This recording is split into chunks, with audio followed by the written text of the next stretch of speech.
I love that sermon bumper. You know, those are called sermon bumpers in the church world where we're so cool.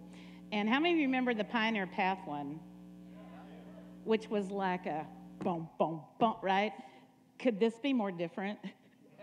Just to show you that we are a full-service church covering the broad range of your human experience. But it all goes together, and I love that about God. He's the author of all the human experience, and he understands it all, and that's what we're going to talk about today.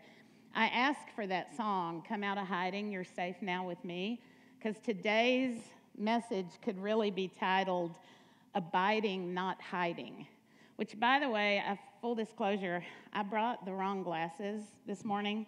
These are not my preaching glasses. These are my reading a menu at a restaurant glasses. So I hope I'm not impeded by the fact that these are not my usual strong ones. So we'll see. I'm just going to take that as a sign to just, what did you tell me to do right before I walked up here? I mixed two metaphors. I said, drip it and rip it. No, well, so Butch Breed always tells me when I'm preaching, he always says, grip it and rip it. But then Paul started saying, which Ryan would understand this, it's a golfing thing, let the big dog eat. But he was standing over there and he goes, let the big dog rip. And I was like, I'm very confused. I think generally you're telling me to preach my heart out, but but I don't know about you. So a little of my background, and welcome if you're new among us. We're just super glad you're here. I wasn't raised in a church that preached fire and brimstone. I wasn't raised around fear, but they did talk about God. Maybe they didn't talk about the full range of God, but I just grew up with this idea God liked me. And as I've gotten older and learned the whole scope of redemption, I have come full circle back to the fact they were right, God likes me. Now, then I was later in my life exposed to some other flavors of Christianity, and I always remember these sermons. And again, please just understand, I just had this sense. I didn't know God well, but I had this sense I could come to him. I didn't have a big shame thing happening. Does that make sense? I know I'm in the Bible Belt of America, and I'm talking to people from all kinds of backgrounds, but I just happen to be of a more peace, love, dove background. That's what I call my background. Anyway, then I got around some different kind of flavors, and I would hear these sermons about all the secret chambers of your heart that are hiding, and like, you know how you're like sitting out there hiding? Has anybody ever heard a sermon like that? That, you know, you're not fully surrendered and they were like telling you, come clean, surrender, you know, open up. And I'm thinking, oh, but you're scaring them while you tell them. Does that, anybody? It was like, I'm going to scare you so bad into coming clean. I didn't need that because I honestly thought, God knows anyway, and I didn't think he didn't like me. So it was kind of a beautiful, healthy thing. And so I love that song because it's so true. If we can't be ourselves with him, what are we doing? And there's nothing scary about him seeing the real you. You know what's scary is you seeing the real you. And that's where we're going to go today. Now, that is so funny. I just want to sign up for I'm going to write a book someday on You Cannot Predict Laughter. Because I didn't think that was funny, and y'all laughed. But the earlier stuff about my background, I'm cracking up at my background, and y'all are like, really? You were raised that way? Hey, I'm just going to take that as a symbol to have fun. So we're going to have fun today. Is that all right with you? Well, we're going to do it anyway. Okay. My definition of abide at the Abbey is sitting long enough to see everything through the lens of presence. Okay? Here's a quote I came across this week. I pushed the button and it didn't advance. Oh dear, is it one of those days? Kylie, can you advance my slide? Where's Sam? Is he back there? Sam, is it me or is it this? Okay, I'll go backwards. It's a battery thing. Okay, I'll point at you. All right, I came across this quote. This is astounding. There really is a different way to be human, and it has been decisively launched with Jesus. We don't think that usually. We think there's a different way to get to heaven. Well, there is, but you know what? Let's do good at being human before we get there. Jesus was fully God and fully man, and he paved the way for a different way to be human and a fun way. So on the right, you may be wondering what that is, or some of you may have recognized that's Exodus 3:3. The burning bush was miracle number 1. Miracle number 2 was Moses, when he saw the burning bush that was not consumed, he said, I will now turn aside and see this great sight. So he could have just gone, cool, and kept walking. How many of you realize there's Christianity, and then there's you turning aside to see what it's all about? So abiding is you turning aside to see this great sight. And it's not an instant thing. Next slide. Okay, I chose this graphic. It's King James, and we don't use King James much here because, to be real, we don't say ye in regular speech, do we? But I like the graphic behind this. It's John 15:5, the abiding scripture. It says, I am the vine, ye are the branches. He that abides in me and I in him, the same brings forth much fruit. Without me, you can do nothing. So I was thinking about this. That vine is what they call, it's a really high-level viniculture term. It's called gnarly. And have you ever heard of the term old vine? In fact, there's a brand called Gnarly Old Vine. Well, you know what that means? The grapes get sweeter in the older vines. And the life of a vine can go up to 80 years. But get this, the oldest recorded vine on the planet that's still living is outside of London at Hampton Court Palace. It's on record as of 2005. It was planted in 1769. So how many of you think maybe our version of spending time abiding might not match the one from eternity? So, you know what? These gnarly looking vines, they have less canopy. The sunlight gets through and makes better grapes. And I think that's like when you're first saved and you spend time with the Lord, you got a lot of canopy up there, don't you? You got extra, it takes you a while you're just praying this, praying that, and you heard a new teaching, and you heard something on TV, and you got a new refrigerator magnet. That's old school. But anyway, the longer you hang out with him, how many of you have realized you start getting where you know how to make the connection quicker? That extra canopy is you going, Lord, let's see, have I done anything wrong? I'm sorry. Like the posturing. But the older, the more gnarly and beautiful your vine gets, when you get in his presence, you don't waste that stuff. You just go, I need you. I need you just like I am, and I need you just where I am. And wow, how sweet is that old vine. That's a beautiful picture. It's a metaphor. So, next slide. Just want to reassure you, here you have 2 Corinthians 5:21. He made him who knew no sin to be sin on our behalf so that we might become the righteousness of God in him. 100%. What percentage did he become sin? 100%. Because guess what? If he didn't, we still have some sin. We couldn't save ourselves. What percentage then did we become the righteousness of God in Christ? 100%. Because if you don't think that, you still think, well, I'll do part of it for you, which is basically an insult to grace. You couldn't. So 100% should be accompanied by confetti. That's why I chose that graphic. But get this. The first part where it says, he made him who knew no sin to be sin, the word be is not in the original Greek. It literally, the original Greek reads, he made him sin. And the Greek word is poeo, which is the root word of poem, and it's a creative word. It means he fashioned him into sin. If that doesn't blow your mind, wow. But the second part of that, where it says that we might become the righteousness of God, that word is in there, but it's not the word to be. It's the word genomai, which means to emerge, transition from one realm to another, as if showing up from the invisible eternal realm in our lives. So in other words, 100% he was made sin, done deal. Us living it out, 100% righteous, but we see it in a becoming way. So if we don't abide, we forget to see it. Get me? We see it as it emerges. So that's what Please Come Wednesday nights.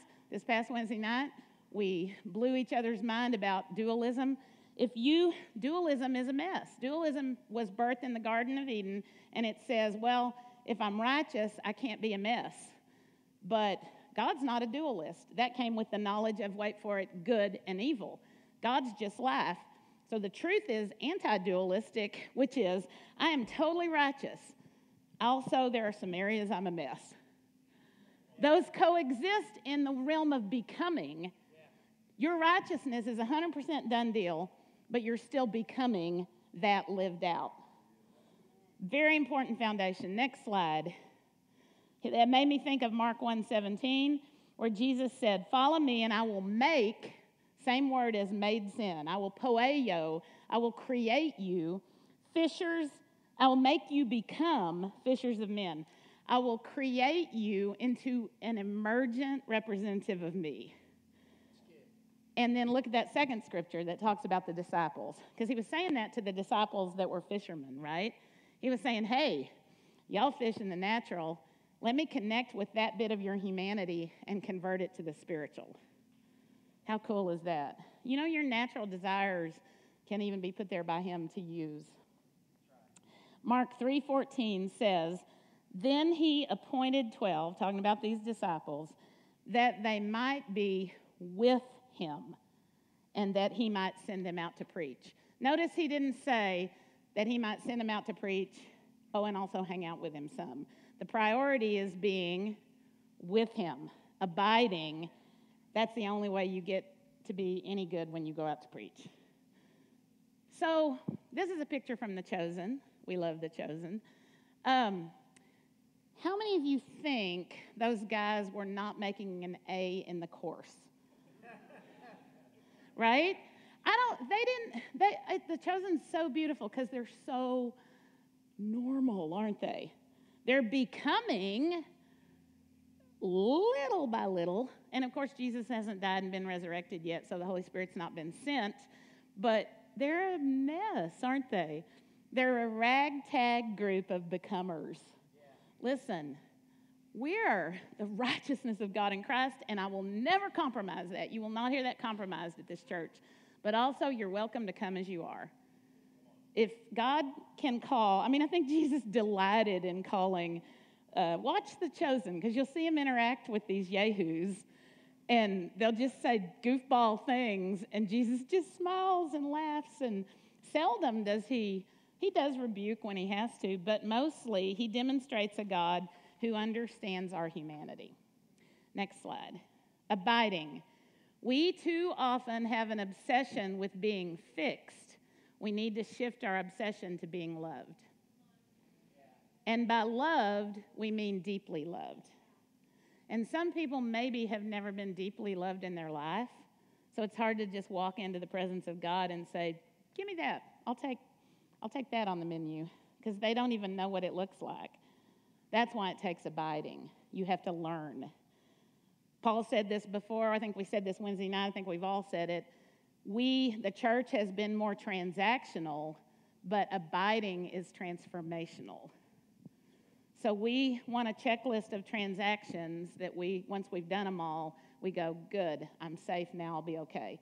But God wants us to hang out with him. And you know, how many of you were here the day when Cliff was preaching and the lights went out? So Cliff preached in the dark. And Cliff and I both, all of us who talked about it, we just thought, what a great example, because sometimes you're abiding in some darkness. But God's with you, and God shines a light on it, and it's beautiful. What a great picture. I felt like God was just getting involved in our humanity that day to show us more about abiding. We're talking about the love of God, about being deeply loved. The next slide, Romans 5:8-11 in the Passion Translation. Again, this is a done deal. Listen to the love in this statement. Christ proved God's passionate love for us by dying in our place while we were still lost and ungodly. You did not impress him to get him to do that. He did that when you could not impress him. And there is still much more to say of his unfailing love for us. For through the blood of Jesus, we have heard the powerful declaration, you are now righteous in my sight, 100%, with confetti. And because of the sacrifice of Jesus, you will never experience the wrath of God. What? Yeah. Because of the sacrifice of Jesus, you will never experience the wrath of God. Now listen. So if while we were still enemies, God fully reconciled us to himself through the death of his Son, then something greater than friendship is ours. Now that we're at peace with God and because we share in his resurrection life, how much more will we be rescued from sin's dominion? That's what happens in abiding. And even more than that, we overflow with triumphant joy in our new relationship of living reconciled to God, all because of Jesus Christ. It didn't say we'd be rescued from sin's dominion if we pray the right prayers, cross every I, learn every scripture, witness enough to whatever the level of performance you have been told was necessary, you can let go of it because it's all his grace. Because his grace is so amazing, you start noticing as you abide, you start changing to look more like him and also distinctly like you. So that's a done deal. The next slide declares it this way. Your relationship with God was fully sorted at the cross. Today, we're going to talk about our relationship with ourselves. Your relationship with yourself sets the tone for every other relationship you have. It even colors the one you have with God. Not in the spirit, you're fully accepted, but it colors how you approach him, doesn't it? So see that little girl hugging herself? We would permission that behavior in a little child. We'd go, oh, how cute. Oh, how healthy. But we don't permission that enough as adults. But we're just children. We're just children. And self-love, we'll say a little more about this. Self-love is if he loves you and he pours love into you, why would you refuse to love yourself? Because you're agreeing with him when you love yourself. Obviously, I don't mean make a fleshly attempt at it. Maybe we mature, but I think some of us, it'd do us some good to just give ourselves a hug now and then. I mean, really, we've gone so far the other way, haven't we, in so much self-rejection. Okay, so before we move forward, I want to say, at the Abbey, we believe this. Next slide. All truth is God's truth, okay? So I'm going to share a truth that's going to sound to your ears like it came from the realm of psychology. Oh, my gosh. Please, lock the doors. It did originate in the realm of psychology, but it came through a bunch of Christians. It came to me through a bunch of Christians, and frankly, the person that it came from in the beginning in the psychological world, he was nothing but a seeker. So the help I'm going to share with you today is a model that will help us with ourselves. Came from a man named Carl Jung. He was a student of Sigmund Freud. You know Sigmund Freud, everything sexual, transactional. Yeah. Carl Jung didn't agree with him about all that stuff. Carl Jung broke away and really sought some things. He didn't have it perfect. His father was a minister, and he saw a lot of pain, but he also saw some God. And some of the things that he said are really helpful. And he broke away from Sigmund Freud saying everything's related to a sex drive. And he said, no, it's not. We're whole humans. Everything's related to a quest for wholeness. That's what he said.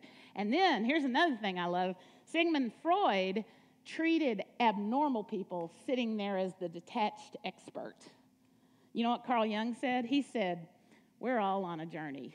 And he said, as a therapist, if you sit in that room, you're with them, and we're all on a journey towards wholeness. There's no expert and flunky. It's not like that. How many of you think that was a move towards kingdom, right? So listen, all truth is God's truth. Just because somebody doesn't stick God's name on it doesn't mean it's not truth. And as you come to abide in him, you can see through what's false and see the real truth. So it's fantastic. Okay, so one of the things Carl Jung, next slide, talked about is called individuation. A huge theme in his teaching was the process of individuation, becoming more complete by realizing and embracing one's special individual structure. Does that sound pretty Christian, like growth in God? Does to me. Discovering how the universal human traits and possibilities are combined in each individual in a way that's unlike anyone else. You're fearfully and wonderfully made in his image. So, in my world, in my Christian life, I didn't know all this. I didn't know this at that time. What I just discovered was the more I focused on holiness, the more God shifted me to wholeness, which will manifest holiness, as Pastor Tab said last week. The more I focused on sanctification, discovering Jesus in his fullness, getting fixed, the more he became a mirror back to me of who I really was and who I was made to be and how I was supposed to look, manifesting him to the world. Do you understand? In other words, when I read about individuation, I thought, oh my goodness, that is the journey God took me on. He just had a name for it. It's becoming the individual that you were made to be in his image. Have you noticed we're all different? Have you looked around? Have you tried to do family or church? Have you noticed that person doesn't think just like you? Have you marveled at it? God marvels at it. Look at Ephesians 2:10. It says, we are God's masterpiece. It's again that word poema. We're his poem. We're his artwork. We're his masterpiece. He created us anew in Christ Jesus so that we can do the good things he planned for us long ago.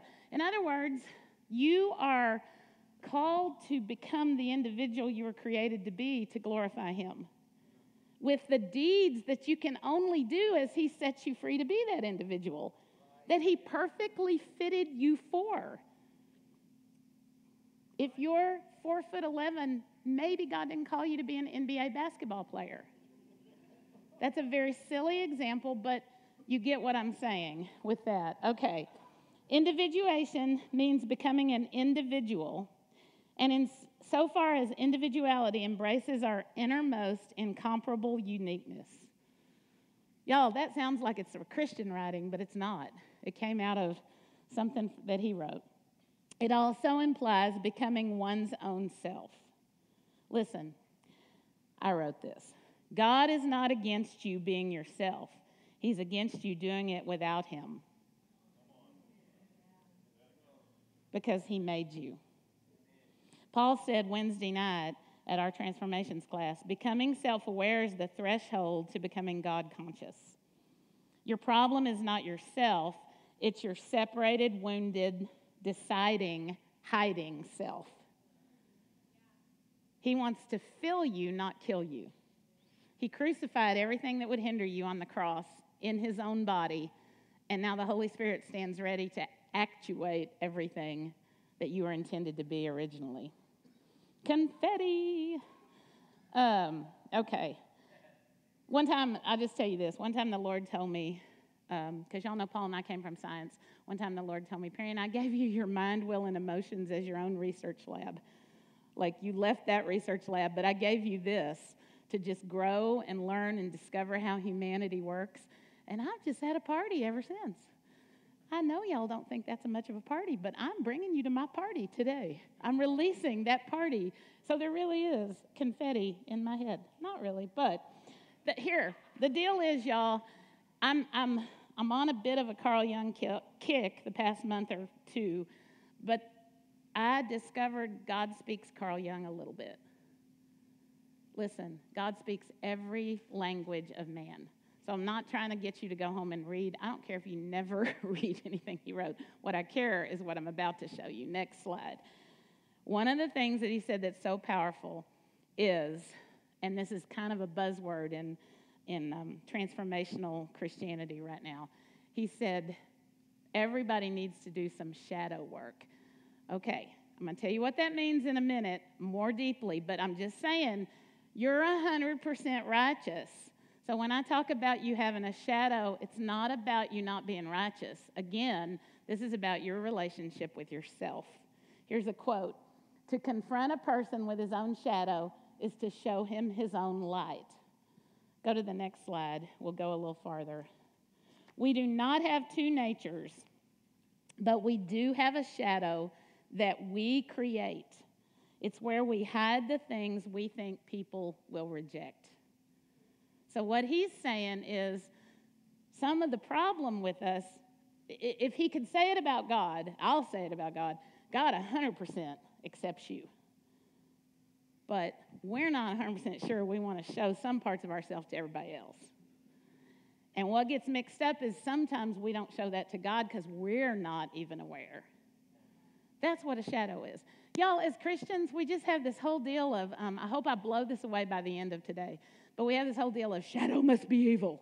Nope, shadow's just my choice. We're powerful people. We can choose to hide things away. Do you know that? We're powerful people. Next slide. I'll just say the way it was taught to me. Okay, sorry if that print is kind of small. It was taught to me by a man who's become a friend, Jim McNeish, and he's a Christian executive coach. I believe his PhD is in psychology. But this is the way he introduced this shadow work or this shadow concept to me. Jim McNeish, he has a library. You can pay a small fee and watch all his videos. I highly recommend it. He's a leadership genius expert. He has 25 years of executive coaching experience. Right now, he currently coaches the Archbishop of Canterbury. I don't know, I just thought, to me, I can't say that. Anyway, okay, so this is how it was introduced to me. This is how I explained the shadow. We dualize the world into an ideal image, which we call our pride position, that we want to put in show. In other words, this is who I want the world to see me as. We all do this, don't we? And we don't realize that when we do that, we automatically create a shame position or a shadow, which is, here are the parts of my character I don't want people to see. Are y'all doing okay? Do I need to pass out towels or is this too? Y'all, I think this is fun, but I'm cognizant not everybody thinks this is fun. So, in fact, I'm married to a man who's wired quite differently than me. Are you okay? He likes it right now. I would, like, to me, I'll take any test. I'll delve in. Here are my results. Let's talk about me for an hour. And Paul hates them. He feels like he can't even score right on a personality test. He does not want to look inside himself at all. And so many times as we're driving down the road, I'll go, I'm a Enneagram, I'm a 5-wing 4, which means I research the fields. And so I'll have this theory that's like, I figured out what I feel. And I'll go, and it's like really... C.S. Lewis was this way. If you ever read his autobiography, it's just like, well, I thought this, and then I thought this, and then I realized. And then I'll go, what do you think, Paul? And he'll go, oh, no, I haven't thought about it. And I go, but I just took you through that. You're a human. And he's like, yeah, no, I don't. I have to check in with myself. It'll take me a week. And I go, what? I'm just telling stories on everybody today. You can defend yourself at the end. Where's Jonathan and Katie? I went for it beyond what I thought I would. Anyway, okay. So the point is, do we not all do this? We go, here's who I am. I'm putting my best foot forward. And then over here we go, these are the things I'm never going to tell you. I don't want to. And I've done this. Because I started experimenting with this a long time ago because I didn't understand people. So I started going, I'm going to try out some of these shadow. So I'd tell people a deep thing that wasn't maybe flattering about myself if they didn't react right. Anybody tried that? Anybody had that experience? Okay. So Jim McNeish says, There are two problems with the shadow. First, that shadow still has energy, and it will haunt you at 2 in the morning. It will make you ill or create strange dysfunction in your relationships. Or it will become an invisible rudder for your life, and you'll think it's just fate. Have you ever said, oh man, this always happens to me? Do you know what? Something in your shadow, something in your shame position. Again, you're wholly right with God. He's not putting that shame on you. You chose that. I chose that. We choose that. We don't have to. We can integrate our shadow into the rest of who we are. The great news is, and here's the, oh wait, I didn't say the second thing. The second problem with the shadow is it causes projection. What I don't own in me, I project out there. So in other words, if I have a resentment, I see that on everybody. Or, and I didn't know this until Jim McNeish taught me this, or what I idolize.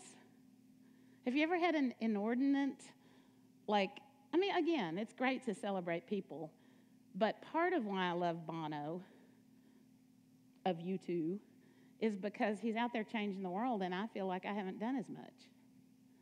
So if we inordinately idolize, we might need to take a look inside at what are we actually not being honest with ourselves about, and remove the excuses of circumstance. And I'll say a little more about that later. Next slide. Oh, wait, am I ready to go to the next slide? No, I need to tell you the great news. The great news. This is Carl Jung. 90% of the shadow is pure gold. And working on it is one of the most profound things we can do. And when I say working on it, all I mean is just maybe seeing that it's there and acknowledging it. I don't mean working. I mean turning aside and see. Just turn aside and see. Just admit and then believe God wants to engage with you. We'll say a little more about that. But 90% of the shadow is pure gold. Here's a great story. This isn't a personal story, but this is a general thing that happens. Tons of creativity is hidden away in shadow. Why? Because creative people tried once to show their craft. They sang once. They painted once. They shared a creative thing once and got what? Rejected, criticized. Any creatives out here listening? And when they did that, they went shame, shadow, and sometimes it escalates to an inner vow of I won't try that again. So that's why Carl Jung says 90% of the shadow is pure gold.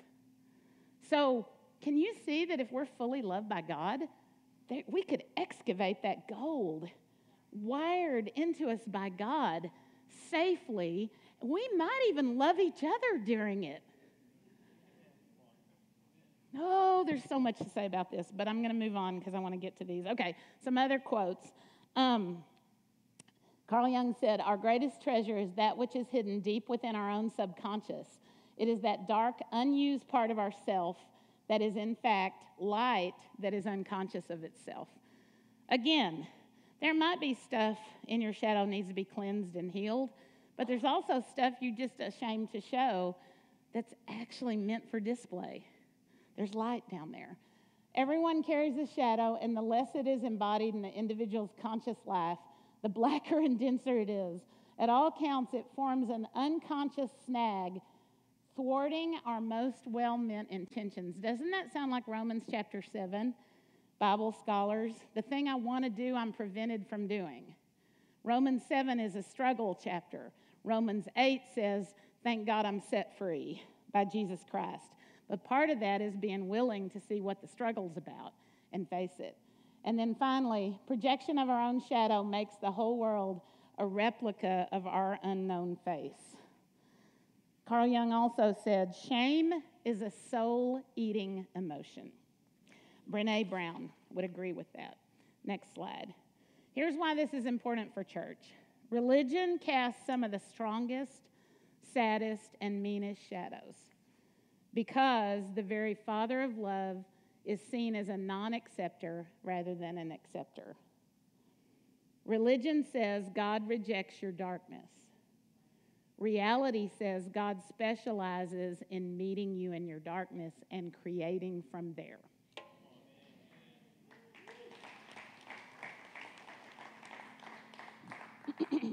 I've been criticized a lot in my life for being too analytical. It's going to happen. It's probably going to still happen. Recently, at one time during the pandemic, I was praying, and I said, Lord, I waxed transactional for a minute, and I said, I'm so sorry for not trusting you. I'm not trusting you enough. And I really heard him say, Perrianne, you trust me a lot. It's just covered over in shadow. And when I heard him say that, I realized there's a lot of the way I'm made that my trust is in time spent with him and study and scripture and depth. But people had made me feel like it just needed to be this, bam, I'm fine. In other words, I had in my own choice put that in shadow. Does that make sense to you? And then there was this other moment. I was dealing with something, and I was thinking about, what I chose to feel ashamed about and show versus not show. And I really heard him correct me. I felt like, this is why I said God speaks Carl Jung. I felt like he said, Perrianne, you're mixing it up. Shadow is not sin, it's just shadow. And I remembered, oh my goodness, I know this. Y'all, I've known this all my adult life. Sin's taken care of. But what I choose to feel ashamed about, I still have that choice. He wants to meet you in shadow because, next scripture, behold, you delight in truth in the inward being, and you teach me wisdom in the secret heart. We all want to learn truth in the light, but he wants to meet you in the dark, in the secret place. That's what the secret place is, his secret place, but it's also your secret place. And when those two commune, you got something. Next slide. This is, by the way, that scripture that I just read you was Psalm 51. How many of you think David might have had something surprise him coming out of his shadow when he committed adultery and had a man murdered? Anybody know the history of Psalm 51? So David prays with this amazing self-awareness in Psalm 51 of, oh, I think I might need a deeper light. I might need to examine my shadow. This is Psalm 139, which is also by David, and it's a psalm of realization. And I won't read the whole thing right now because the point I want to make is even the darkness is not dark to you. That's verse 12. Another translation says, yes, the darkness hides not from you, but the night shines as the day. The darkness and the light are both alike to you. Read Psalm 139 and realize the whole thing is about how you can meet with him in your own shadow. You can meet with him in your own reality. He's not afraid of your dark, you're afraid of it. And because he's not afraid of it, you don't have to be. And you're not going to get strung up and lacerated and, told you so or anything like that. The one who is light fears no darkness. Next slide. I have a bunch of these because, listen, the world who follows Carl Jung and doesn't know Jesus, they will say it takes great courage to face your shadow. But you know what? He's the courage. He's already loved us. He's already accepted us.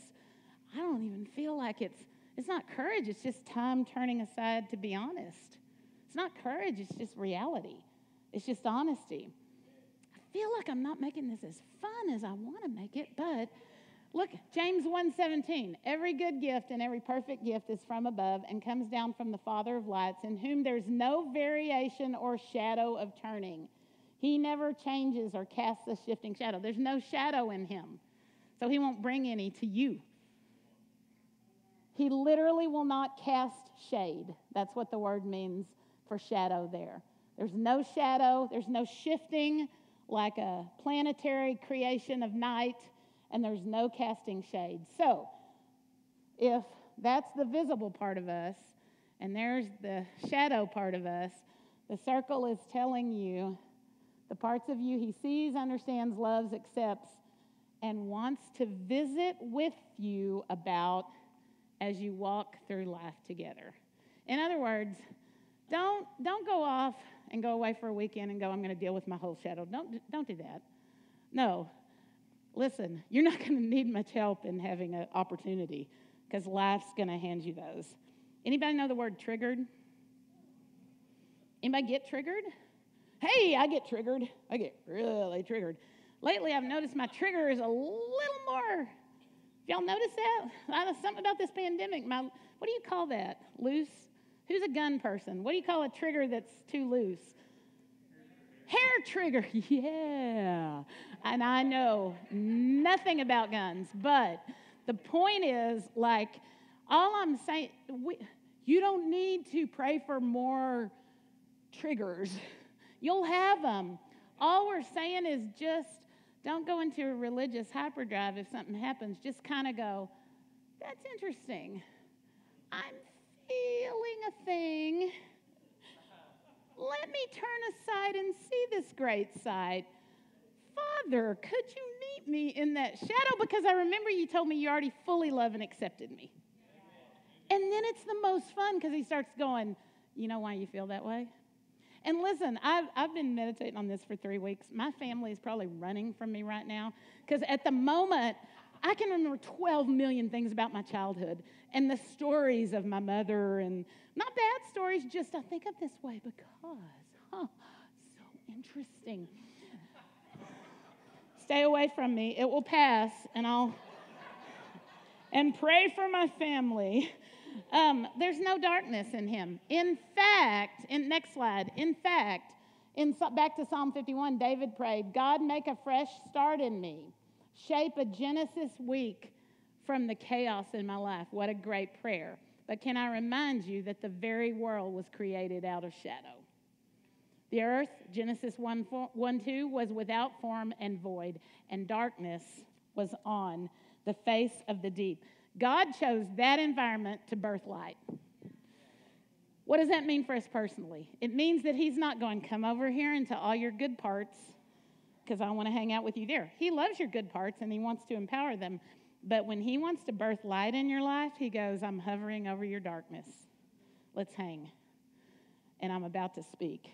There's a moment of hovering that's uncomfortable before the let there be light. But the whole world came from shadow. Okay, here is the, I was going to tell a story one slide ago, but don't go back. I'm going to tell it now. You can go back to the earth one. Okay. Nope, you can go to this one. You were right. I should never doubt you. Any culture who celebrates certain values inadvertently creates shadow for those struggling with the other characteristics. Therefore, it is also our duty not to shame. So what do? Do we not have any values? No, every culture has to elevate what their values are. Companies do it. The church does it. The kingdom has values. But just know when you do that, you've created a shadow for people who think they don't excel in those values. Do you understand that?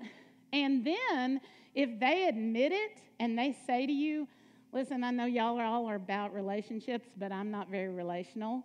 You go, oh, well, man, sometimes I struggle being relational. You don't shame them and go, well, bless God, that's our value. You go, the best thing to do is show them where you're struggling with that. But if you're not, you don't have to fake that either. Just don't shame them. Just because you set up values, you don't have to shame the other ones. Okay, very personal story. So, we have 3 boys. I raised my kids telling them, because again, I wasn't raised in a very religious environment, so it shocked me. I don't know if y'all know this, but pastors' kids get treated away. I didn't know that. People are just people to me. So when I sniffed that out in the Bible Belt, I was super performer of a mom. And I was waxing Enneagram 3, which I'm not very good at, but I flew to that airport, Matt Summers, and every one of my children, starting with the oldest, I would say, listen, if you're not a pastor's kid, you're just a person. That is a label I refuse to have. Someday, over lunch, I'll talk to you about the term pastor's wife, because I have not a lot of love for that one either, but if you dare have that talk with me. But listen, I'm an adult and I signed on, so put me in that box and I'll box myself out of it, but they didn't deserve it. Hear me? So I made myself the lioness of freedom. And I was like, I declare to you, no one will put a pastor's kid, like, you know what I mean, like all this. Guess what I did? I did not know this. I had not heard God speak Carl Jung to me. What I did is I set up a value. I can't tell it without crying, because we've all done this in the name of religion. I set up a value that gave them no permission to feel that when society put it on them. Do you hear me? So in other words, they grew up going, I cannot feel like a pastor's kid. But they went to school. This actually happened to one of my children. They went to school. This child had a real unique handwriting, like E. Cummins, the poet, and he didn't capitalize everything. And he wrote an essay in class that he had to turn in that day, not type, just turned in. And he got called in the hall because he referred to God, but it looked like a little g, not a capital G. And the teacher said, what would your parents say if I showed them you didn't capitalize God? And believe me, I didn't know this yet either. And I said to that particular child, I'm going up there. I'm going to box him. And that particular child said, do not intervene in my life.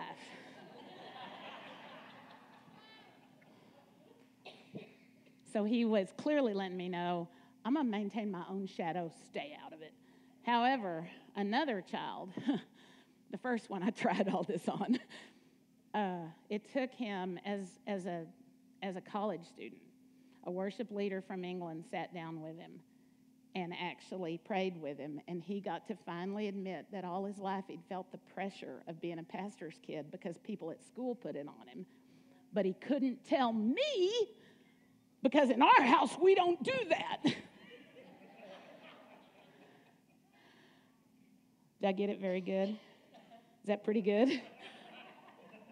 And that's why I weep about it, because now I can see I put him in shadow, which was not my plan. Do you understand? Listen, we need to have values, but we need to also walk gingerly and gently about putting people in shadow. Because if we say this is a kingdom value and you think you're horrible at it, you're still loved. And you have permission to be right where you are. And guess what? We who are proclaiming it loud probably are a lot more like you.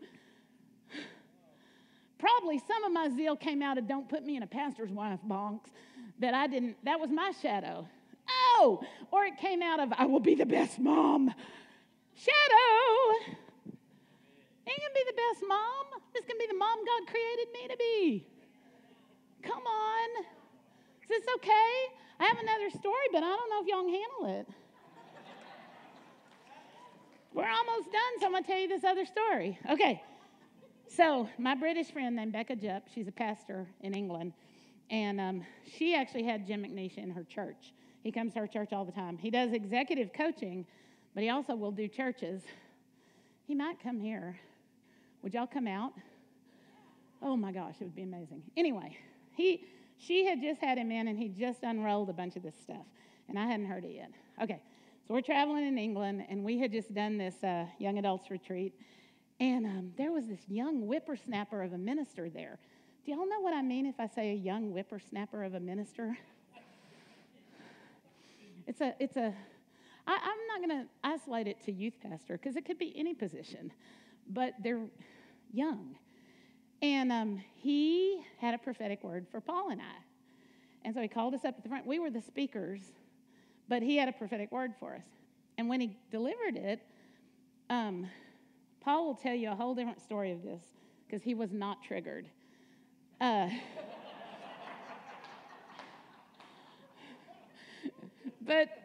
he's delivering the word, and it was a good word, but I could not get past that he sounded like he was the king of the world. Like he's just talking down to us as if he's the old sage. That's all I could feel. I'm telling you, have you ever had a prophetic word where you felt smaller and like you're trying to go, Lord, forgive me because I'm trying to receive what you said, but I just felt like he was going, And so, like, I lost sleep over it, and I was like, what is wrong with me? And then I said, you felt it too, didn't you? And Paul's like, no, I didn't. True story. So we get to Becca Jupp. We get to the other part of England. We meet up with Becca. She's the pastor of Aaron Community Church. Great friend, fantastic woman of God. Her husband's Tim Jupp, who played keyboards for Delirious all the years. We have some great friends. And she's sitting down with me, and she was like, how was your time up at, And I go, well, Becca, it was great. Here's this, here's this, here's this. But I got this prophetic word, and I can't get over the fact that the guy sounded like he was 10 times better than me while he was delivering it. Because, hey, man, I'm kind of free. And Becca said, well, it's interesting, Perrianne, because Jim McNeish has just been here, and she said, I would say that Jim would say, something in your shadow is projecting onto him. And so she explains, she unrolls this whole thing of shadow. And then she said, I don't know, Perrianne, but I would say perhaps you have it in your heart to speak to people more as a leader and more as an expert than you get to. And you're just projecting that jealousy onto him. And I was like, oh, my God. Oh, my God. Oh, my God. Oh, like it was literally, if any of you felt like this today, I'm telling you, I was there. It was literally like she just went, like, touche. Why? Because there was still part of me that I had in my value system. You shouldn't want to lord it over anybody. You shouldn't want ministry, position. You shouldn't want fame. You understand? Those are good values. But guess what? My shadow was like, but I do have big dreams for my life. I want to prophesy big things to people. In other words, I don't want to talk down to him. That's not what I'm saying. You hear me, don't you? I'm just saying he was taking some liberties I wasn't giving myself. And when she said it, it hurt so good. It hurt so good. I turned aside and saw, and I went, and I go, Becca, what do I do? She goes, there's nothing you can do.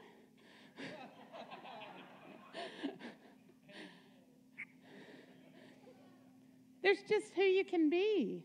And there's just what you can hang out with God about. So, next slide. It takes courage to integrate your shadow, and there is no formula. But those who walk with God in the cool of the day, remember this whole thing's about a walk in the garden. So Becca was just hanging out in my walk in the garden, and she was just pointing to a little thing that God wanted to talk to me about. And now, things come in my inbox where some minister has just taken over the world with the largeness of their ministry. And when I get triggered and think, well, where am I? Is anybody following me? It's called jealousy.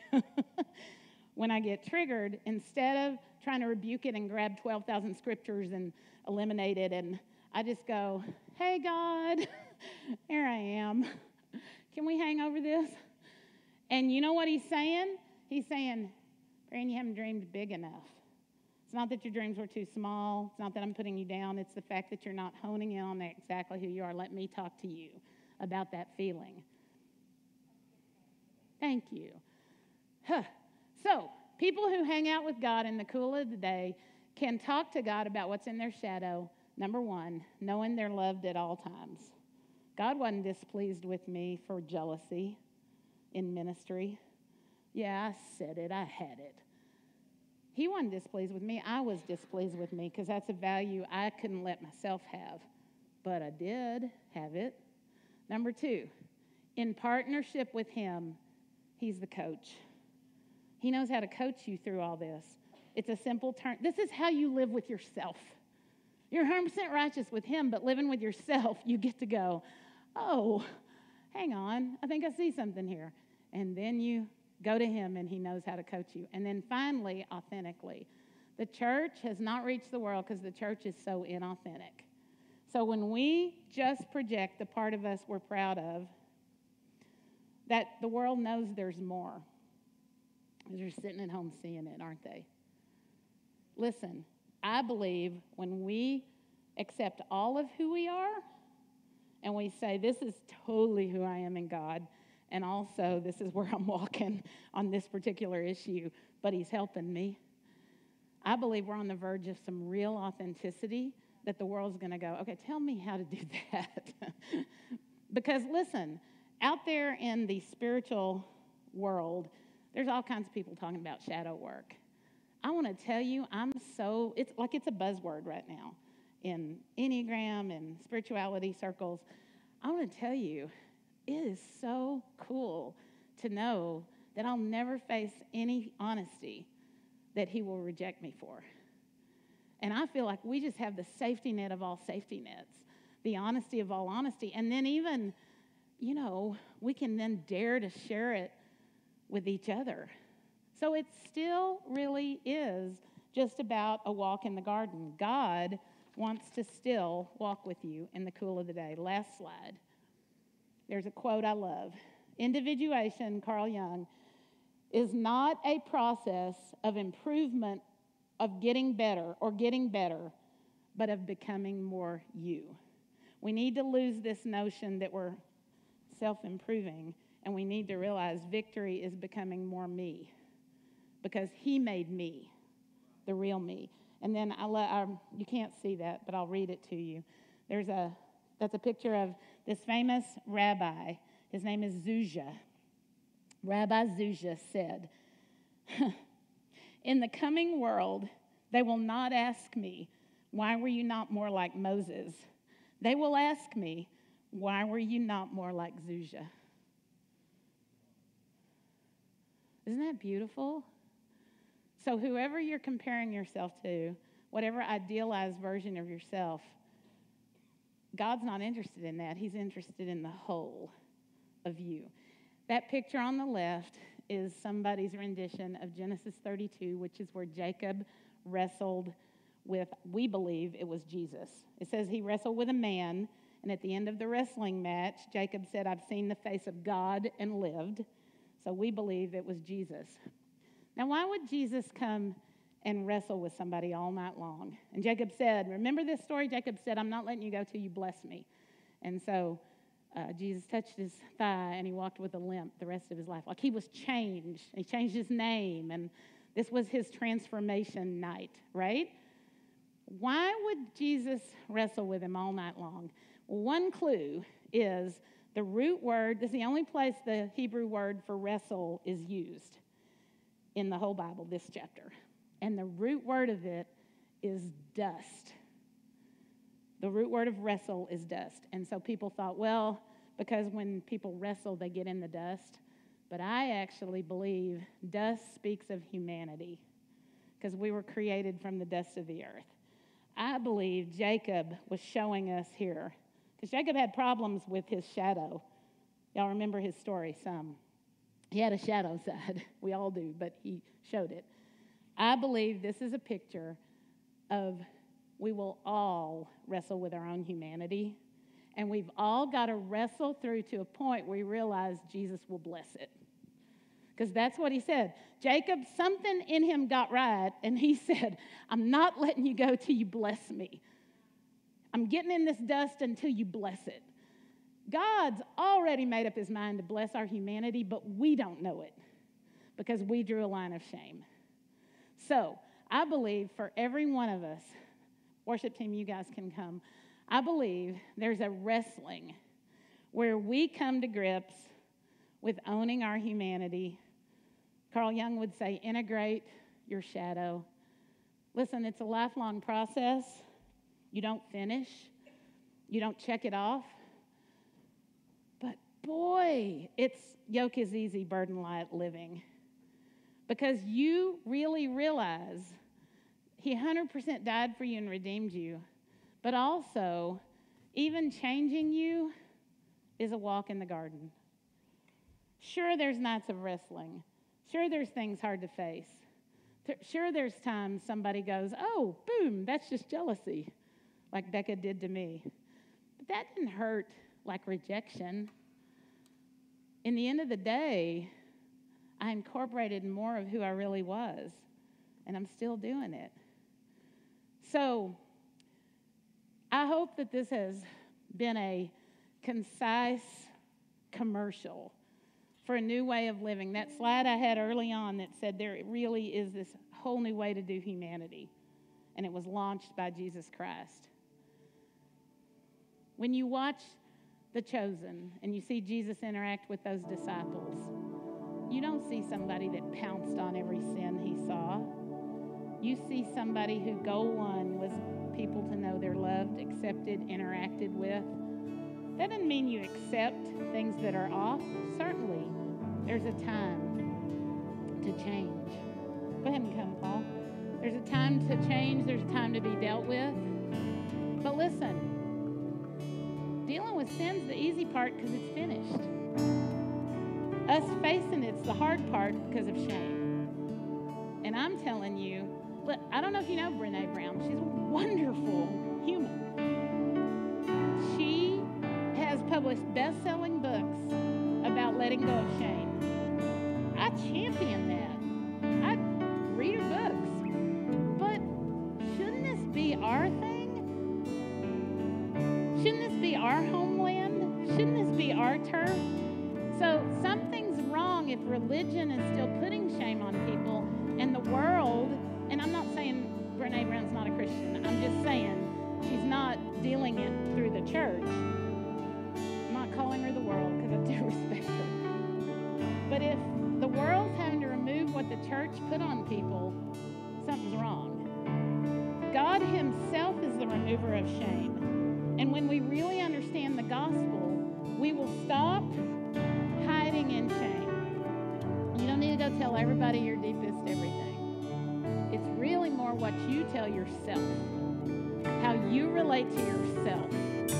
And I've tasted it enough to know I'm addicted to it. The freedom from shame and from hiding in shadow is so worth it. You'll pursue it with all your heart once you taste it.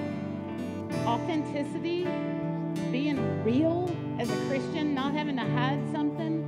Oh my goodness, y'all. Bare religion won't do it anymore in this world. This is what we're after. Yeah, hallelujah. Amen. Give her a hand of appreciation.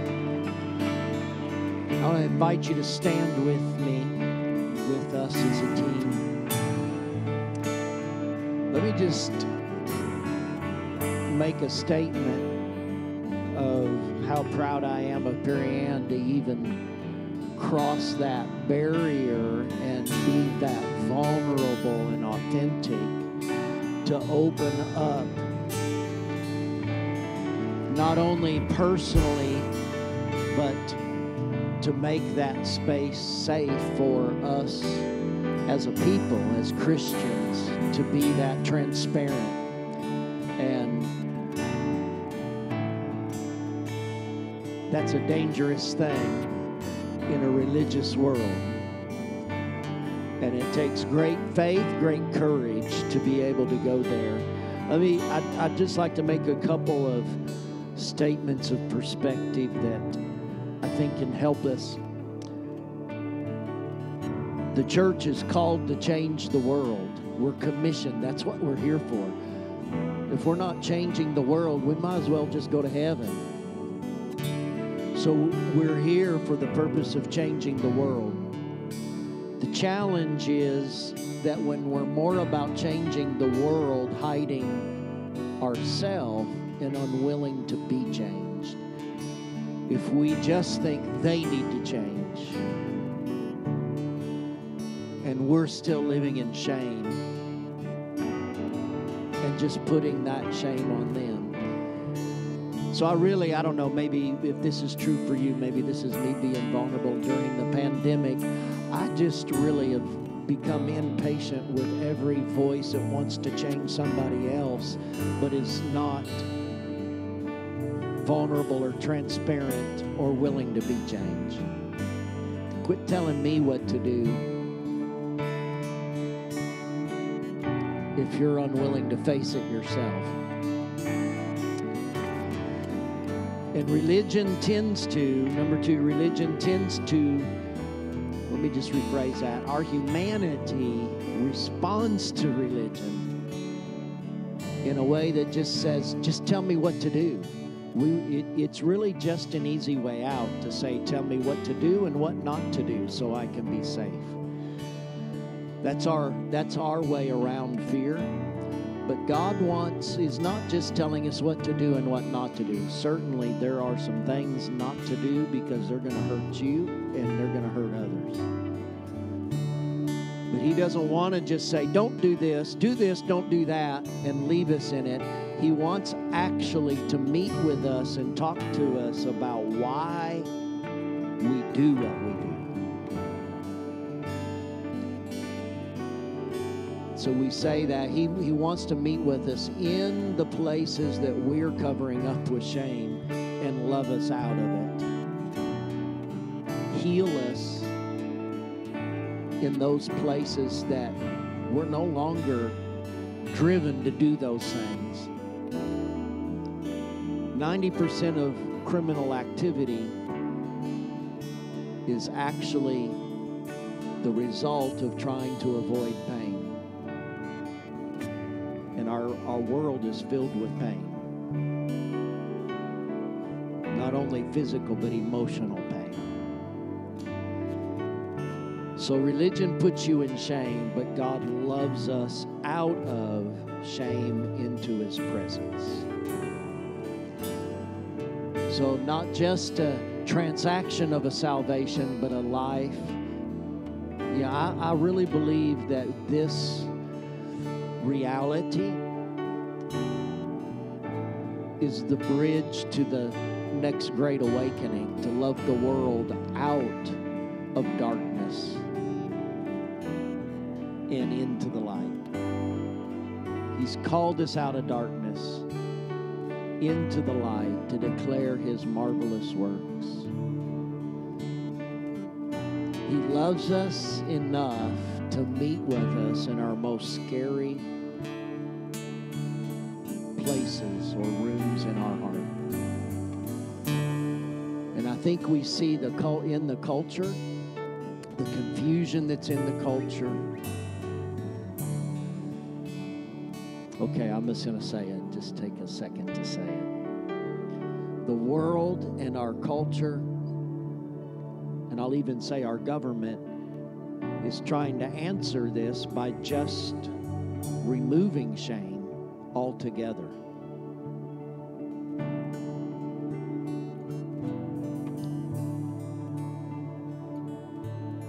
And that's a counterfeit answer in the natural for the reality that God wants to meet in the darkness with those who are confused and are projecting a different self than their reality.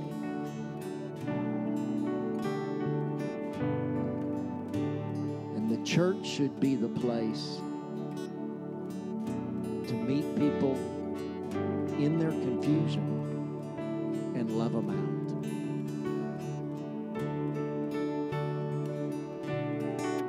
Do you understand what I just said? That's something to chew on.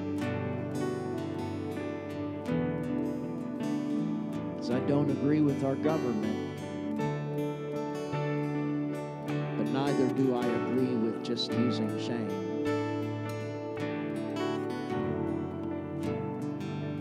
When we're commissioned to change the world by loving people out of their darkness. Amen. Let's just make this a declaration out of our heart about coming out of our hiding place and meeting with Him, allowing Him to speak to our hearts, and then using us to love people in their darkness out of it.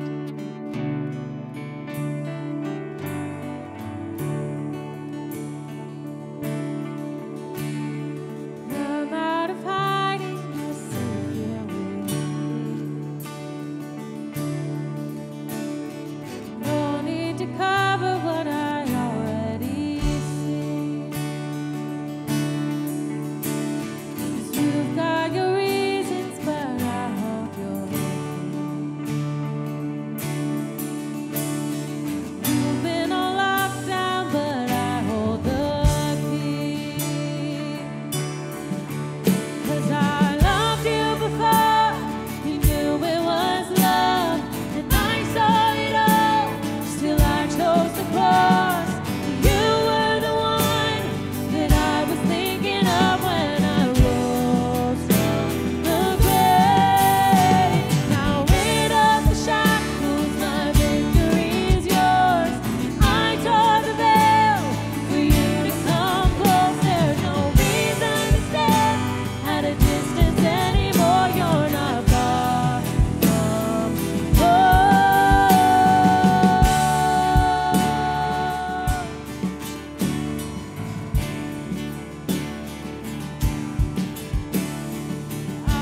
show us what that looks like and all the creativity He has there.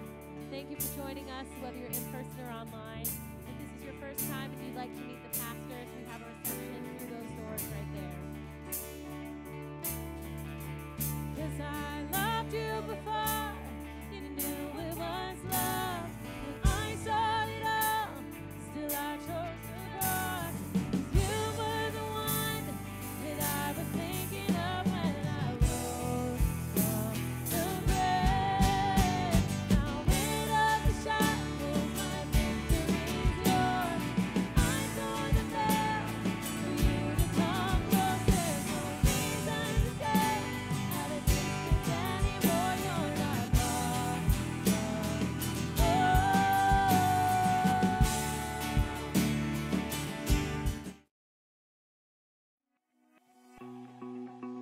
Thank you so much for joining the Abbey service today. We are so thankful for you, and we pray that this message blessed you this week. Don't stop here. Stay connected with us by liking us on Facebook and subscribing to our YouTube channel. Please see below for additional ways to receive updates and news, as well as stay engaged with our Abbey community. You can also support the Abbey through giving on any of our platforms. We are grateful for your continued giving to help us reach people around the world and grow the kingdom through local and international missions. Thank you again for watching. We love you, and God bless.